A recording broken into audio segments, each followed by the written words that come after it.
Hi, this is Billy Tarasio from Modern Law Practice. I hope that you are having a fantastic day.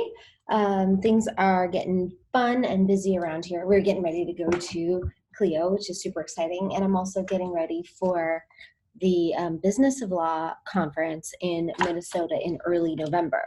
And there I'm talking about reimagining your law firm. And the talk is going to be on 6 steps you need to take to reimagine your law firm and build the law firm that you want, the one that creates prosperity and peace and predictability and brings you meaning and happiness and joy and calm and revenue and meets all your goals. That's what we all want, and that is what this talk is going to be about.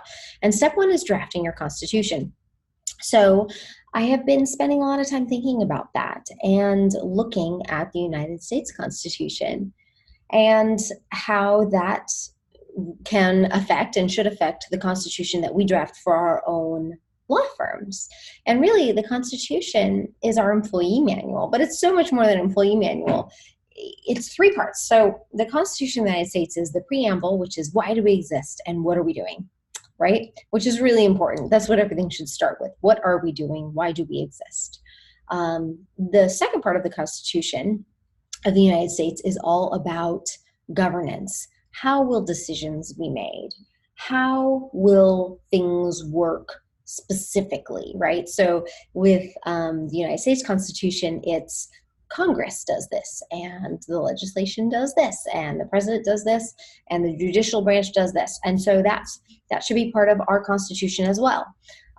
When I first opened Modern Law, I really resisted the idea of having an employee handbook, and I couldn't really get around it. So the first employee handbook was called Don't Be a Jerk, because in my opinion, everybody could just act like grown-ups and do what they need to do, and there was no need for an employee manual. Show up on time, do your work, treat others with respect.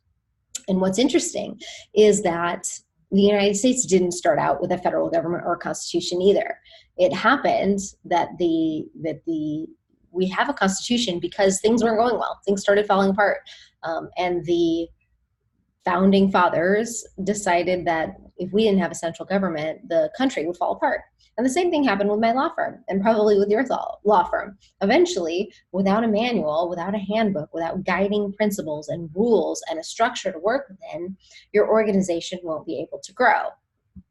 But I love the idea of matching it to a constitution, because we all understand and revere the Constitution, and we don't have to look at an employee manual like it's if we call it a law firm constitution, it means so much more. So we've got our preamble, which is what does this mean, who are we, and what are we doing. We've got the governance of how are decisions going to be made in this law firm, how are we going to grow, who's going to have what say, what's the organizational structure, how will we make amendments to this organizational structure, what are the roles and responsibilities that each person or each role has within the law firm. And this is something that comes up again and again and again when we are working with law firms. What's the role of the paralegal? What's the role of intake? What's the role of the managing attorney? What's the role of the attorneys on their own? And so your law firm constitution should state that. And then the third part of the U.S. Constitution is the Bill of Rights. Freedom of religion, freedom of speech. This is your values. This is the thing that I've been talking about for a long time that is so crucial, that sets you apart. But I wasn't looking at the entire Constitution. And I think now you need all 3. So I need to draft it for Modern Law. We have a lot of it, but we have not put it together into a constitution. And I think that that's a very powerful thing that you can use to help decide, are you expanding offices? Are you hiring? What type of person are you hiring? Are you firing? Who belongs in your firm? Who doesn't? What are the rights of clients? What are the rights of employees? Let me give you an example. One of my lawyers that works for me came from a law firm where they had their own law firm, he and his father-in-law, and they believed that every single client that came to them should get the exact same representation, regardless of if they're paying $100,000 or $10,000. That is not our value. Our value is that each person should be able to get representation within their budget and should be able to make decisions about their representation given their goals. So we are customizing an approach to each person's budget and each person's personal limitations and goals. We're not giving them a one size fits all, everybody gets the same representation. We're doing, if you can call litigation a scale of 0, we're not representing you, to 10, we're deposing everyone, we're subpoenaing everyone.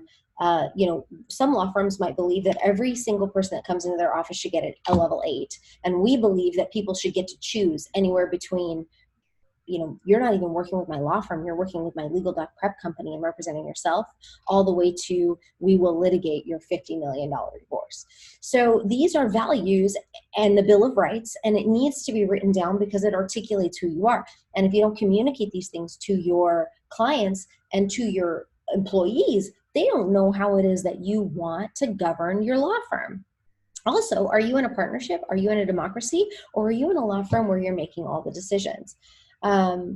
I think this is extremely powerful exercise, and my next step is to draft the handouts and the step-by-step process to guide law firms to go from where they're at now and move out of the employee manual, take the law firm planning to the next level, move beyond even what we've been using, the Vision Traction Planning Organizer, and to start drafting a constitution. Let me know what you think, and if you have thoughts, and if you've ever done anything like this, and if you think it might work for your firm. Thanks.